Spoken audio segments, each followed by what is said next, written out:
Hello everyone, it's Unit 13 here on Scene at the Homestead, and I want to share with you the kit contents of this Dyna Mega Medic Bag. It's model number BG169, Bravo Golf 169. I'm going to move the camera here so we can start looking in the bag, but for the purposes of this video, there's the Alpha compartment, Bravo compartment, Charlie, and the Delta. We'll start off with the Alpha. Okay, for the Alpha compartment, a few splints and bandaging materials in here for splinting as well as just general bandaging. I have 4-inch elastic bandages with hook and loop closures. That way I don't need anything extra. And then those junk metal clip things that they sell with the other ones, I've never seen such a piece of junk. And I've never used them. I've always had to use safety pins to hold these things on when they were only providing those dumb metal clips. But with the self-adhesive, or the self-adhesive with the hook and loop, it just grabs on. And always keep some safety pins on hand for bandaging. That's what they're here for. They can always be found in these triangle bandages if need be. There are 6 triangle bandages in here for all the purposes that one would want to carry a triangle bandage. Everything in here is easy to get to, so we don't have to pick through a bunch of things. Everything's contained together. I can get to what I want to pretty quickly, within seconds usually.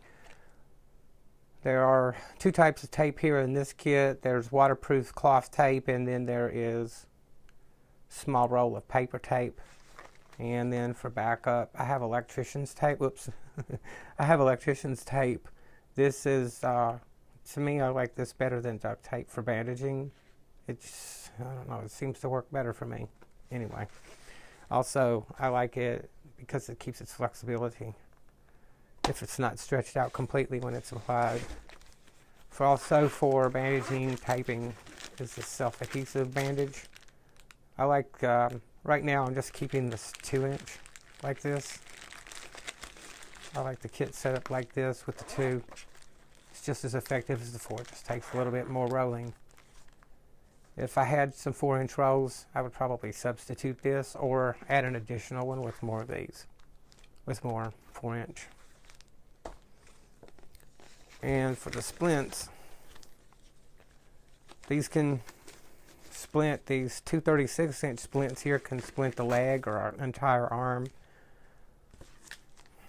And this 18-inch splint can do the same thing. It depends on the size of the person and what you're trying to splint. So this is a pretty good variety of splints here. Charlie compartment. This is really just about splints. This is and there are 2 of them in here. This is a collapsible traction splint. It's a Fairtech CT6. It's good for packing in. If you want to pack, if you need to pack in, and you think you need to splint, going to have to splint a leg. It's not my preferred traction splint. I would prefer to use this real splint here. If I'm not having to pack in, I like this real splint because it can be used as a traction splint the way it's shown here, and it can also be used to immobilize a fracture in place and move it for extrication. Next, in the same pocket, I have extra trauma dressings here. They are 10 by 30. 10 inches by 30 inches. And they're folded up so that they can fit. I like them. They fit in different pockets inside these kits a lot better than the big ones, which I've got. I'll show you in a moment. And then to have some kind of reference material for lay persons or someone who hasn't used this splint in a while, we've got a reference guide that's been laminated and then put together so that somebody can quickly check this out, make sure they have all their parts, and do a correct job of putting it on a patient, somebody with a potential fracture. Delta compartment. Inside the Delta compartment is, to me, it's the entrance to the bag. Before I do anything, I'm going to want gloves, possibly earplugs, most definitely gloves, exam gloves. Also possibly this and a isolation gown. This will help keep me from getting blood all over me if I'm just in my regular clothes, or if I just don't want to get it on me anyway. Then for finishing and exiting, there's hand sanitizer. On the opposite side here, it's the exact same thing. Isolation gown and gloves. Bravo compartment. We're going to start here with the top zippered section. It has 3 pair of scissors. The first pair of scissors are 7.5 inch Lister bandage scissors, 7 and I think 1/4 inch trauma shears, and 5.5 inch trauma shears. In this lower section, there are 2 instant chemical lights and security seals. Those security seals I use on all kits. I will connect them to the zippers. Once the kit's been inventoried and I know everything's in there, I'll seal that kit up. That way I know everything's in there at a glance when I open up the crate that it's kept in, if it's been transported, or if it's just sitting in station, let's say. Know at a glance. All of the security seals that I use are made to twist off. They're very much like fire extinguisher seals. No tools required. The lower divided portion of the Bravo compartment, start off with, after we come out of that Delta section there, get the exam gloves, possibly gown up, get safety glasses if we're not already wearing them. There's always 2 pair in this kit to match the gowns and the glove packs. Gonna start from here, work my way across. This is my eye and oral kit. Let's open up a few things here really quick. Get this stuff out of the way. Let me point this out. These are both 16-ounce food containers. This is the one that you might likely have at home or find in an improvised situation. This is the one that's preferred. It's 16 ounce. It's clear, you can see through it. That way, if there's something, if this is covering a protruding eye, this can be looked inside here. This one here will need some type of port that will need to be covered that gives you a way to see inside there. I'll get back to that mirror in a second. The situations I've used this in is where an eye was protruding just straight out, almost in a tube shape out of the socket, and also where the eye was hanging out onto the cheek, and I had to cut like a little notch out, sort of a U-shaped notch, where the connective tissue was, so then it didn't come into contact with that. And then quickly, the edges of this thing can be taped up pretty quickly in just a few seconds. It can be done probably, I don't know, about less than 10 seconds or so, 15 seconds. And once that rough edge is covered, then it can be put on. One thing that I've found helps if using this thing to cover a protruding eye is to put a piece of tape on the edge here, wherever the dressing that's going to come into contact with it, because I wouldn't completely cover this. I'd only cover enough to keep it attached to the patient, and that way there's as much viewing space in here, like window space as possible. That tape will help keep the dress or the bandaging material from slipping. It helps get a good grip on here. Okay, I'm going to move away from that. There is a magnified mirror here for the purposes of self-rescue, and also so an individual could take their contacts out or prosthetic eye if necessary. Just look at what's needed under magnification. I think this is a 10x mirror. I left the suction cups on so it can be stuck on something so that both hands can be used if necessary, working on one's own self. The denture kit also acts as a part of the eye kit. If somebody has an oral injury and they need a place to either take their dentures out or a place to store some teeth that have been knocked out, this will be a great place to put those teeth or dentures to prevent them from getting lost or damaged. Also, it could double as a case in case someone needs to take out a prosthetic eye. This would be a great place to put it so that it doesn't get lost. And taking out prosthetic eye or contacts, this scleral cup is ideal for it. This can be used in with filthy, dirty hands. I purchased this for myself. That way, if I have gas-covered hands or something, I could use this to remove things from my eye or remove an eye. And if contacts get removed and they need to be saved for some reason, they can be put in here. Always carry a contact case. And for whenever those big cups back there aren't necessary, there's more eye shields.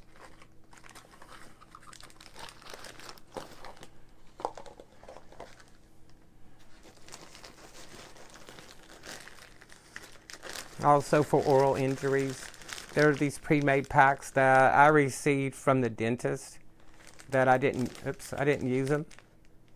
Also, I popped this into my various kits because I had so many left over for oral emergencies. You could put a tooth in this, or this could be put between gums to stop bleeding.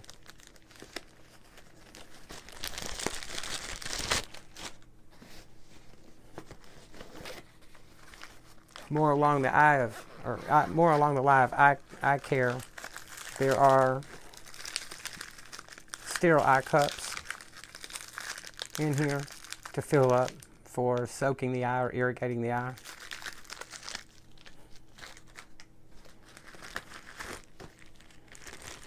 This is just another travel-on zippered pouch.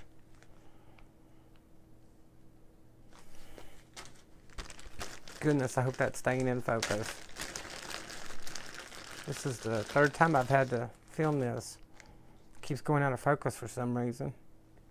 So I'm going to give it maybe a little shake, but see if maybe that'll go in focus. That's Saljet rinse. They're 30 mils. This is another thing that's for self-rescue. This could be twisted off with not being able to see or my eyes completely full of water. This can be twisted off and used to irrigate, and it's very tactile. Everything's very much so that you can differentiate one end for the other and know what needs to be done without actually having to look at this thing. Okay, and then once again, Refresh Plus 5-pack.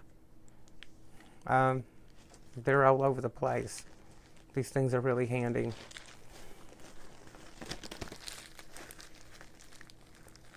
These are called Mylar blankets or sheets. To me, it's just a piece of Mylar wrap. It's a plastic, just a piece of plastic. But it keeps the wind off. It keeps the rain off. It helps hold in heat. It can also be used as an occlusive dressing. This kit is set up for handling multiple individuals injured or resupply.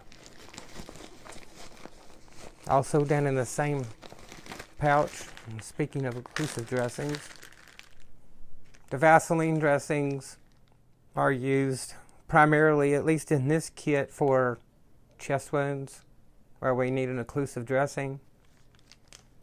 The nice thing about this is that it's got two sides here that can either, bring that in the frame, this can either be, well, work better if I had gloves on. If this is peeled apart, if you've used it before, you'll know. This will be peeled apart and can be peeled all the way over to this seam here and left together. So that way, if it's opened up, it could form an occlusive dressing this size here. Or it could be torn in half and then you could have two occlusive dressings the exact same size. That I forgot to point out, not all wounds, particularly like a gunshot wound, exit wound or something, is going to be like a nice little hole. It could be a big laceration out on the exit and form a big channel. So there's all kinds of different possibilities. Okay, the next little pocket over, it's the OB or the obstetrical kit. I've used one of these kits that was based on the same items in here in the back of an ambulance before. And it did have all the items that we need to deliver a baby and get it to the hospital. It has basic components that are really important, like the umbilical clamps. There are also nylon tie-offs, a scalpel, a receiving blanket, a placenta bag, underpad, and probably the most important thing is the bulb syringe for clearing out the airway. That's this here, that's really vital. An OB kit. I always keep one of those on hand just in case. And I've got these washcloths in here. They're in here for the reason that I keep all washcloths in this kit. And same reason I keep them at home. Or to act as insulators with the hot and cold compress that I keep. It's got to have something in between those, and ideally I don't want to use bandage material if I can avoid it.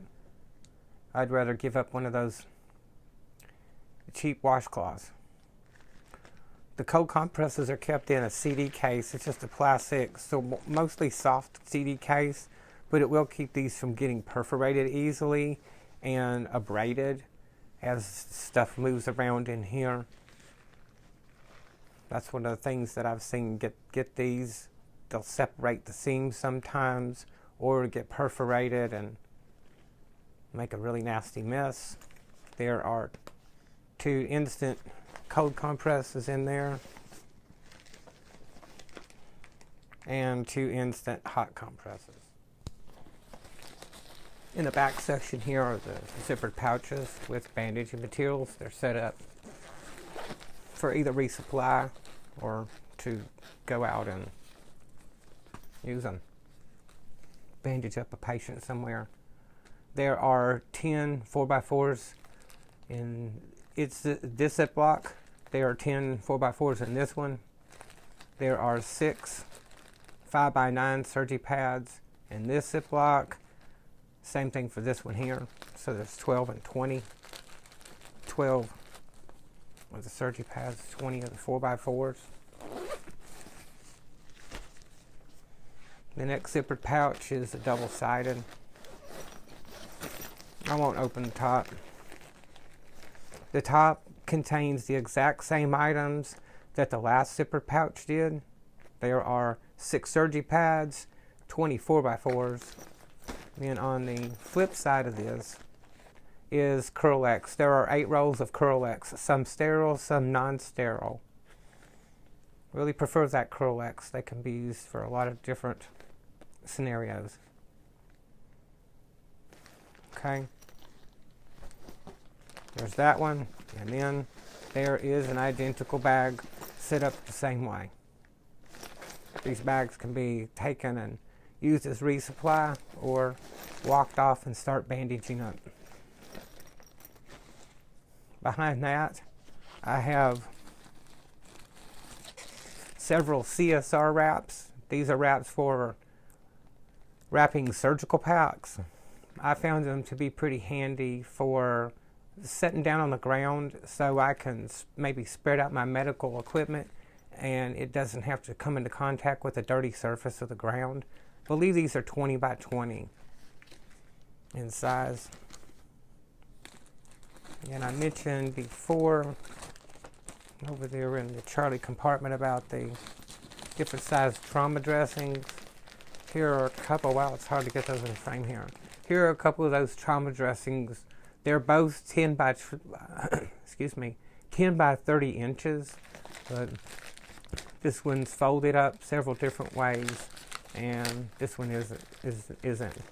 So each one are really nice, I like using either one for different applications in terms of putting them in a bag. But for actual use, these are for large areas, eviscerations. They can be used for splint padding.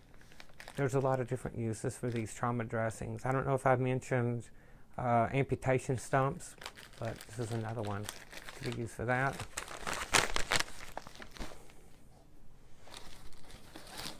And the last item in this Bravo compartment is a burn sheet. This is a burn sheet to put on after somebody is out. This is not a burn sheet that's designed to put on somebody who's currently on fire. They have to be out. This is made to protect them from anything that might start getting in open burns over major portions of the body. This is designed to cover an entire person. It's 60 inches by 96. That's all inside what we have inside the Bravo compartment. That's the kit contents, but it's not alone. It also has a case for transportation and storage. Included in there is pack covers, military surplus pack covers. The bag is laying on top of those that are laid out flat in the bottom of the case. Then above that is the bag itself. Then there's also a Molly 2 frame, which that bag can be mounted to. So that bag can be used as is or reconfigured and packed in someplace. There's a tarp so that any of the kit contents can be taken out and laid out on whatever surface without getting dirty or contaminated. There is the real splint in that right front corner there, closest to us.